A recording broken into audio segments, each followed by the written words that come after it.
Chapter 20. The Great Escape, Part 3. The low hum of the van had faded into an eerie stillness. In the dim-lit back alley behind the hospital, Thomas squinted into the night, his eyes adjusting to the quiet shadows. Inside the van, Lucas and Mina lay sprawled on their seats, lost in a deep, mana-induced coma. Their chests rose and fell slowly, the rhythmic breaths the only indication they were still with him.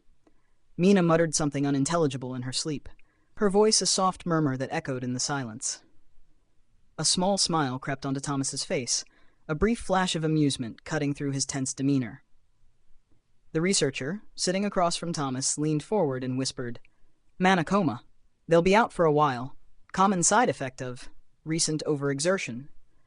Thomas studied him, his expression hardening. He didn't trust this man, hadn't from the beginning, but he had no choice right now.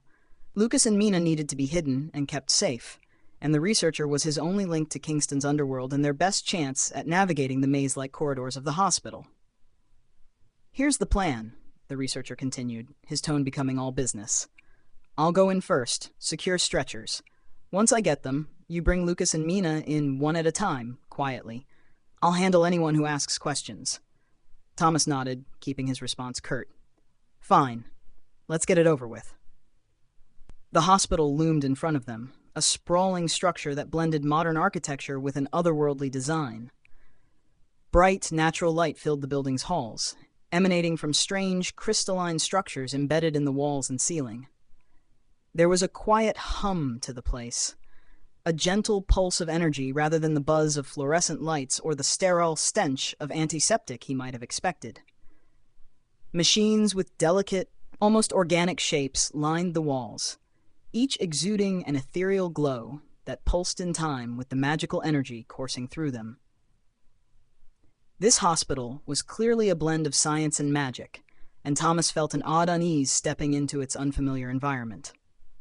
With Lucas slung over his shoulder, Thomas moved as silently as he could down the brightly lit hallway, feeling strangely exposed without the shadows of the night to cover him. The researcher had secured the stretchers as promised, and with a quick signal, Thomas loaded Lucas onto one, covering him with a thin, standard-issue blanket.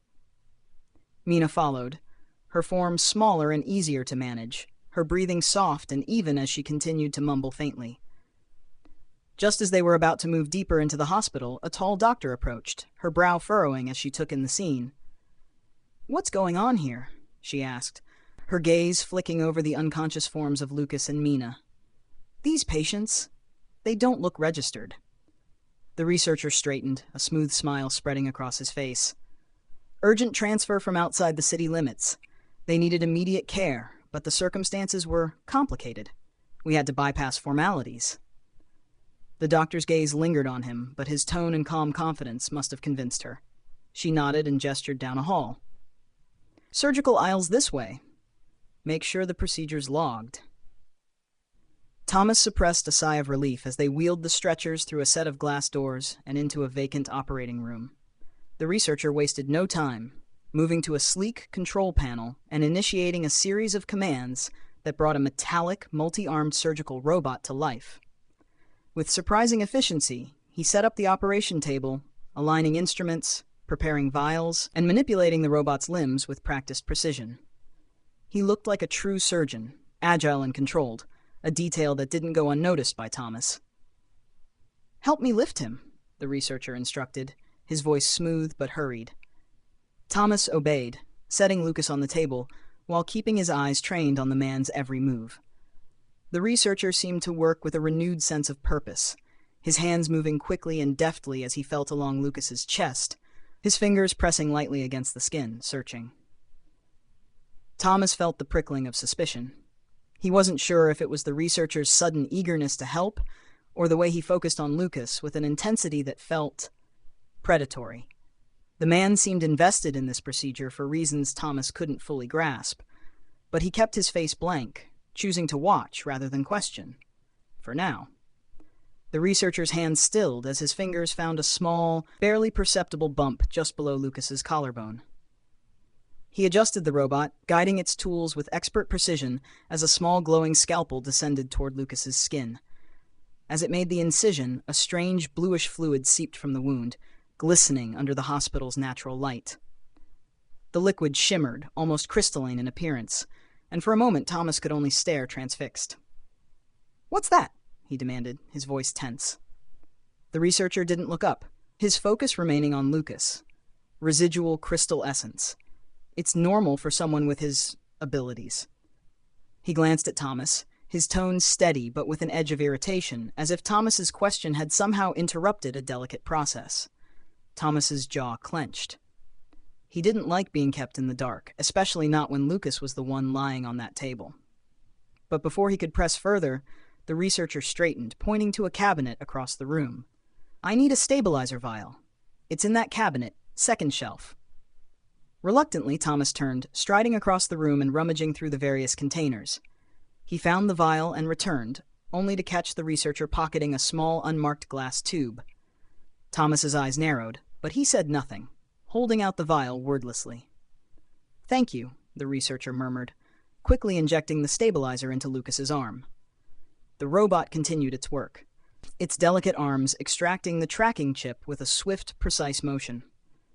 The researcher's expression darkened as he held the small device between two fingers, a faint glimmer of disappointment crossing his features. "Done," he said, discarding the chip on a tray. Thomas made sure to destroy the device with tools on hand. The researcher glanced at Lucas, who lay pale but stable, his chest rising and falling with labored breaths.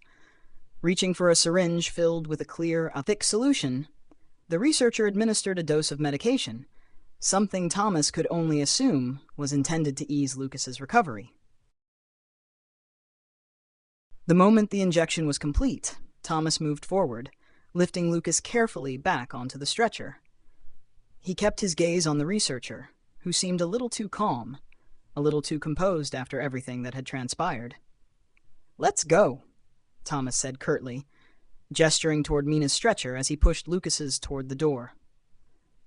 The researcher followed, and together they wheeled the two stretchers back into the hall, careful to avoid the patrol of night staff making their rounds. As they neared the exit, the faint sound of alarms began to echo down the corridor, a low, pulsing wail that set Thomas's nerves on edge. The researcher cursed under his breath, quickening his pace as they navigated back toward the van. Outside, the night had taken on an ominous stillness, broken only by the approaching sirens and the faint whir of security drones hovering in the distance. Thomas gritted his teeth, hefting Mina into the van beside Lucas, his movements swift and efficient despite the looming threat. "Get us out of here," he snapped, climbing into the van and slamming the door shut. The researcher, now back in the driver's seat, didn't need to be told twice. He engaged the engine, and the van lurched forward, speeding down the darkened streets as the sirens grew louder behind them. They drove in silence, the hum of the engine the only sound breaking the tense quiet. Thomas kept his eyes on the road ahead, his mind racing with questions and suspicions, each one more unsettling than the last. He'd have to confront the researcher eventually, dig into the man's motives and unravel his plans.